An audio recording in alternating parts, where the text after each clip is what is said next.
The Big Ten and the SEC and the Power Fours are ruining college football with all their latest college football playoff expansion talk. When they say now 16 teams, they really mean 20. I'll explain, and I'll explain how they're ruining college football. Locked on Big Ten starts right now.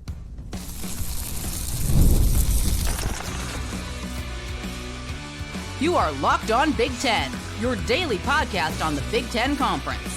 Part of the Locked On Podcast Network, your team every day. Welcome to Locked On Big Ten. I'm Craig Sheeman, 40 years as a sports talk show host and play-by-play announcer. I want to thank you for making us your first listen each and every day. We are free wherever you get your podcasts and on YouTube as well. Part of the Locked On Podcast Network, your team every day. Hit that free subscribe button down below while you're watching so you don't miss a single episode. We're this close to 18,000. We want 20,000 by the time football season gets here.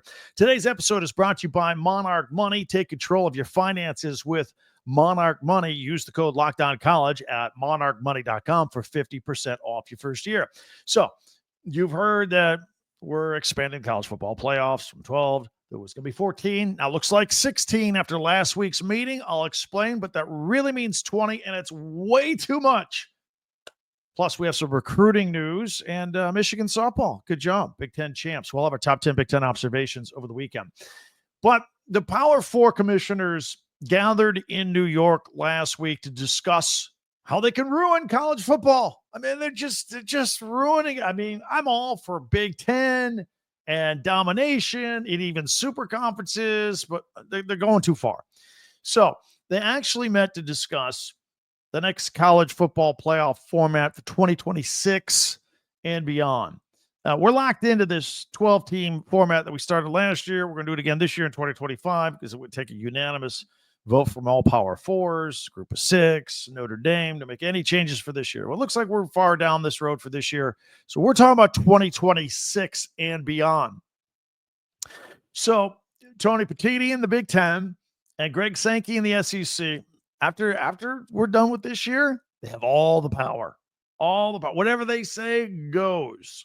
All right, they got all the power, they got all the money, they got all the prestige, and they could dictate the terms of the future of the college football playoffs. And again, they got the clout to do it. So what this means is they want a guarantee of at least 4 teams each from their conferences locking up playoff spots. 4 Big Ten teams and 4 SEC teams every year in the playoffs, no matter what. Even if you have a down year, remember the SEC, kind of a down year this past year, right? 3 teams good enough to be playoff teams. But then no matter what, even if we had a year like last year, Greg Sankey in the SEC, they want 4 teams in there each and every year. So in the current 12-team format, you go 4 and you go 4. All right, do the math. That's 8 of the 12 spots. That's 4 spots for everybody else. Notre Dame grabs 1 usually. That's 3 spots for the rest of college football. So the rest of college football doesn't want that. So, and you can't blame them for that either. So this is why we've been talking about playoff expansion for the past year or two. Now, the thinking was, let's gradually go from 12 to 14 because 16, right? That's too much. It's too fast. Whoa. Even though you and I know that we were headed to 16 no matter what, right? So recently, I guess while they've been talking, they all changed their minds and all their greed started kicking in. So following last week's power meeting, the preference coming out of this meeting seems to be now a 16-team college football playoff starting in 2026. Big Ten gets its 4 spots. The SEC gets its 4 spots. The ACC would get 2. The Big 12 would get 2. Group of 6 gets 1. And there would be 3 at-large bids. One of them presumably would always be Notre Dame. Oh, and that's not all. Here's the really goofy part.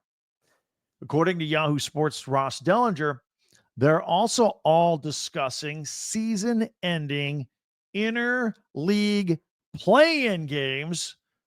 For example, the conference, this would be Big Ten and SEC, presumably.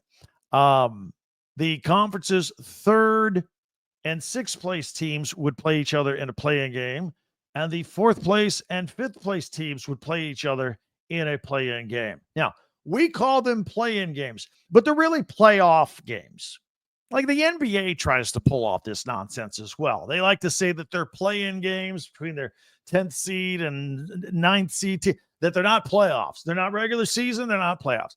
That's baloney. They're playoffs. All right. They're playing off to just get a seed. And we're not going to be fooled by that nonsense. And we're calling them playoff games because they are. So, presumably, under this plan that the powers are cobbling together for college football, let's just use the Big Ten for an example here. So, two teams make the Big Ten championship game, 2 automatic spots. There's 2 of you for.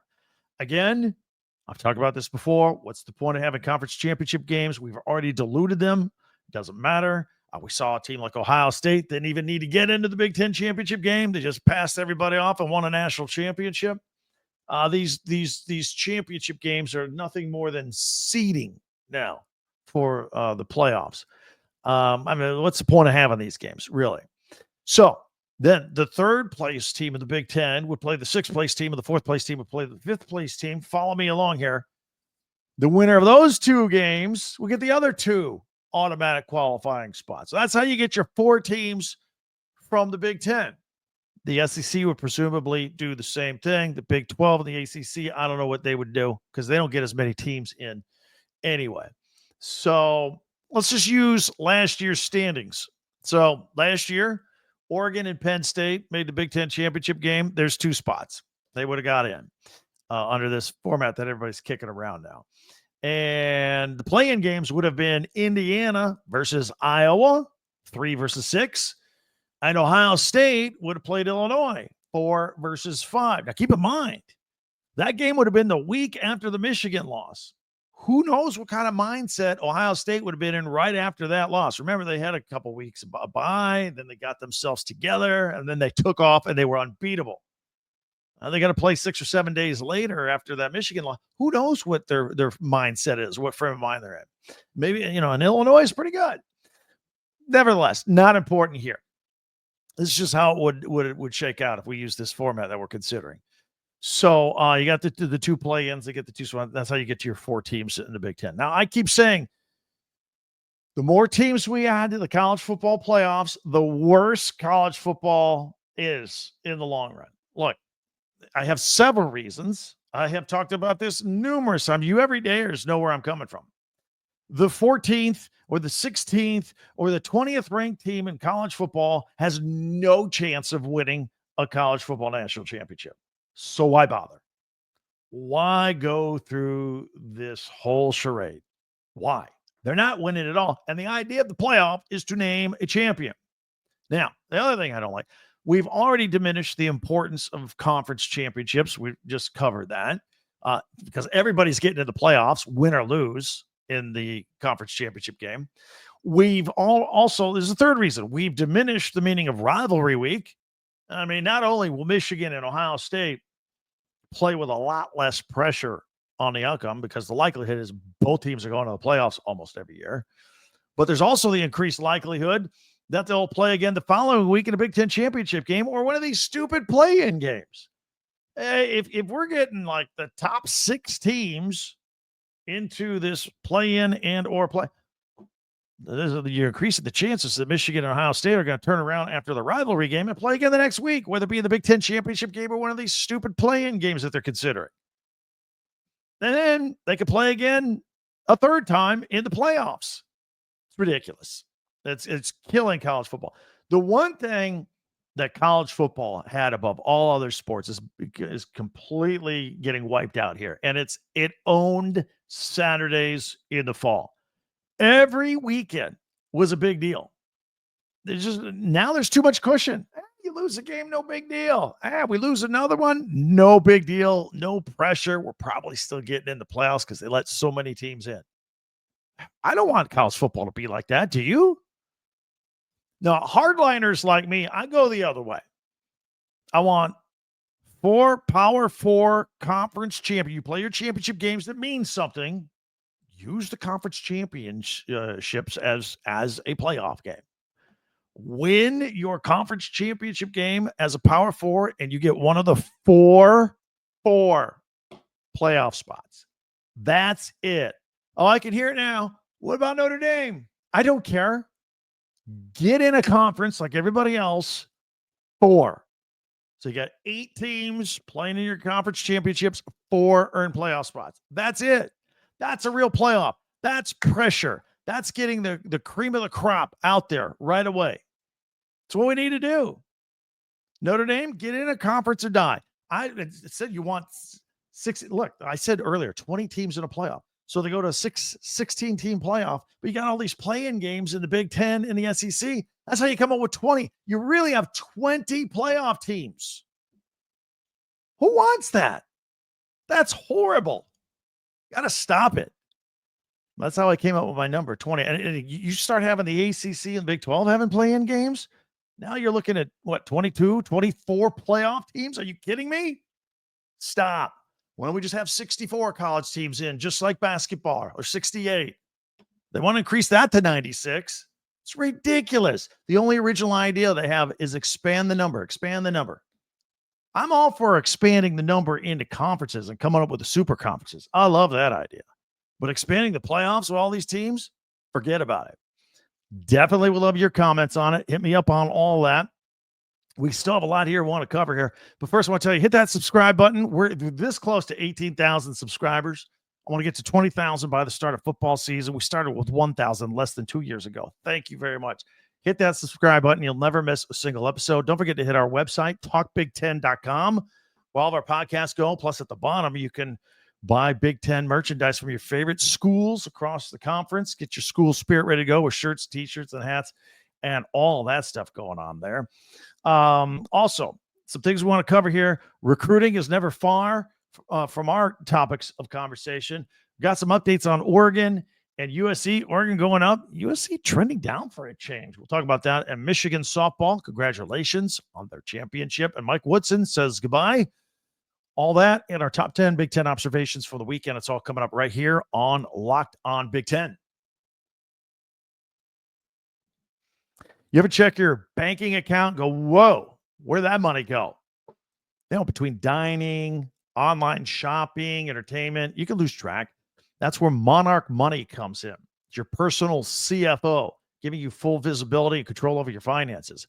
Monarch Money isn't just a budgeting app. It's a complete financial command center. You track all of your accounts, your investments, spending all in one place. Gives you some great insights along the way.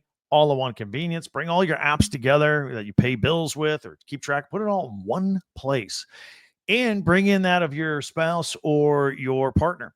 All in one place. So easy collaboration there.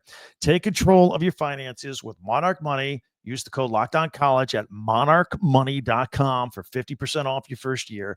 That's monarchmoney.com. Code LOCKEDONCollege for half off your first year at Monarch Money.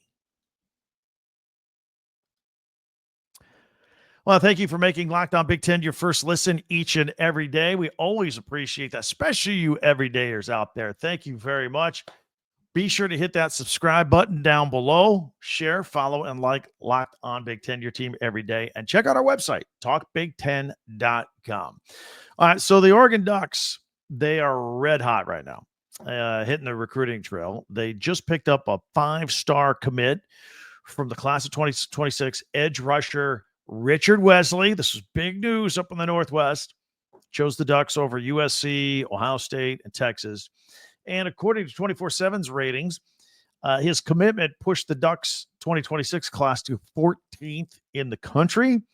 Wesley's the number 3 rated edge rusher.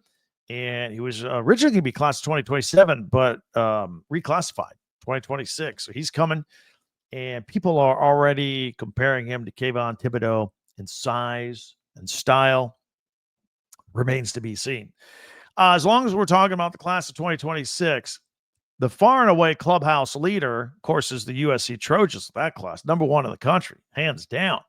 But they took a couple of hits here in the last week, and they lost 4-star wide receiver Cohen Brown, who had committed, but he's decommitting from Lincoln Riley and the Trojans. 6'0", 190-pound wide receiver. He just committed back on April 2nd, so he hasn't been committed that long. He's already changing his mind. By the way, this kid had 42 offers, 42 scholarship offers. His decommit is in addition to three-star defensive lineman Viliami Mayola, who flipped to the Ducks. And as far as Brown is concerned, keep an eye on the Notre Dame Fighting Irish for a potential landing spot for his services. So to lose him is one thing, but to lose him to your arch rival, if you're USC, is somewhat hurtful. And I got more bad news for USC. They also lost out on 6'3", 290-pound defensive lineman Tiki Ola from Bastrop, Texas. He, too, is going to Notre Dame. See a little theme here? Hey. Ola gave a verbal commit to the Irish in the class of 2026. Apparently, SMU was in on his short list as well. And as we announced a week and a half ago, the Nebraska Cornhuskers got their 2027 quarterback commit from Trey Taylor, maybe the heir apparent to Dylan Raiola. Taylor's been busy recruiting on social media. Seemed to be going after some skill positions last week, but now he's trying to lure some offensive linemen on social media to join him in Lincoln, getting his protection lined up. Cameron Wagner, Mason Holloman, a couple of guys he's got his eye on. We'll keep you posted. We got our eye on those guys as well. And congrats to the University of Michigan softball team. They won their second consecutive Big Ten tournament title after defeating UCLA 2-0 on Saturday at Purdue's Bittinger Stadium. The Wolverines get the conference's automatic bid to the NCAA tournament and also gives them their 12th conference tournament title, most in conference history. Congratulations to them for all of that. Staying with softball for a moment. Nebraska Cornhuskers Jordan Ball, we've talked about her before. She was named both the Big Ten Player of the Year and Big Ten Pitcher of the Year. Got both of those. Now, 3 others have done that before. Conference Player of the Year and Pitcher of the Year. She's the first to do it in the same season, ever.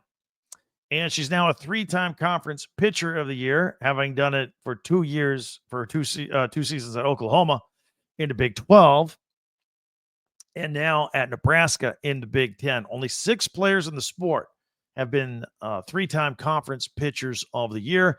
On the mound, she was phenomenal. 23-5, a 1.46 ERA, 2 saves, 243 strikeouts in 168 in the third innings. Pretty good. And let's not forget her offense. Batting .467 with 16 doubles, 2 triples, and 19 home runs, and 59 RBIs with 61 runs scored, 71 hits, and a .529 on-base percentage and a .974 slugging percentage. Pretty good, huh? Pretty good. And finally, former Indiana basketball coach Mike Woodson. He took some time, let the season go, and now he has made his first full comments on his departure from his coaching gig at Indiana. He said returning to Indiana, where he was once a star player under legendary coach Bob Knight, was an absolute honor.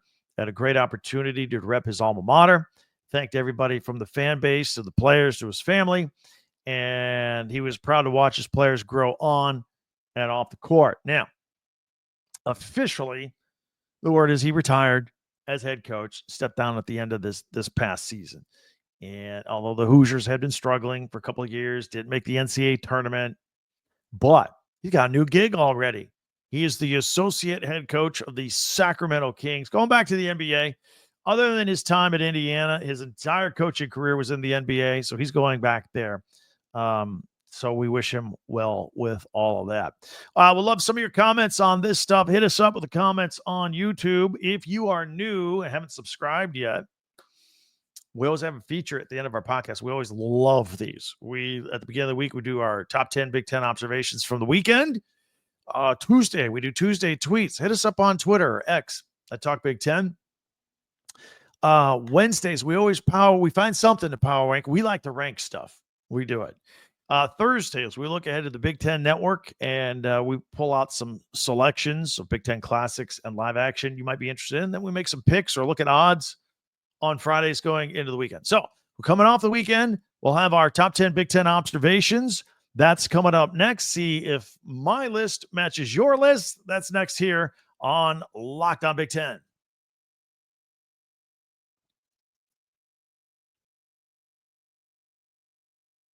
Coming off the weekend here on Locked On Big Ten. Hope you had a great Mother's Day weekend, especially all you mothers out there. We are going to take a look at our top 10 Big Ten observations from the weekend. We'll see if my list matches you. We got a lot of baseball and a lot of softball on this list. So let's check it out together. We'll put it on the screen. If you are on audio only, maybe you listen to Apple or Spotify or wherever you get your podcast, we'll describe in detail what's on screen. We got a list. We'll start at number 10. And I want to start off with a shout out to Northwestern baseball. This goes to Friday. Big pummeling of Ohio State on Friday in 7 innings, 12-2 winners, Northwestern. And we talked about this last week, how much Ohio State is really, really struggling in baseball this year. But Northwestern got the big blowout win there. At number 9, let's talk a little Nebraska baseball. Pitchers battle. Had a nice series for them this weekend against Michigan. Nebraska at home, starting off with their 3-2 pitchers battle win on Friday night. I thought that was worthy of a mention here. And we also want to give a shout out to Indiana baseball, who blanked Purdue on Friday to start their weekend series 8-0. Always a big deal when these two get together, no matter what the sport is. So we thought we would mention them at number 8 on our list. Oh, here's a group that just jumped up. All right. At number 7, Michigan State baseball, a big series against USC, 25th ranked USC over the weekend.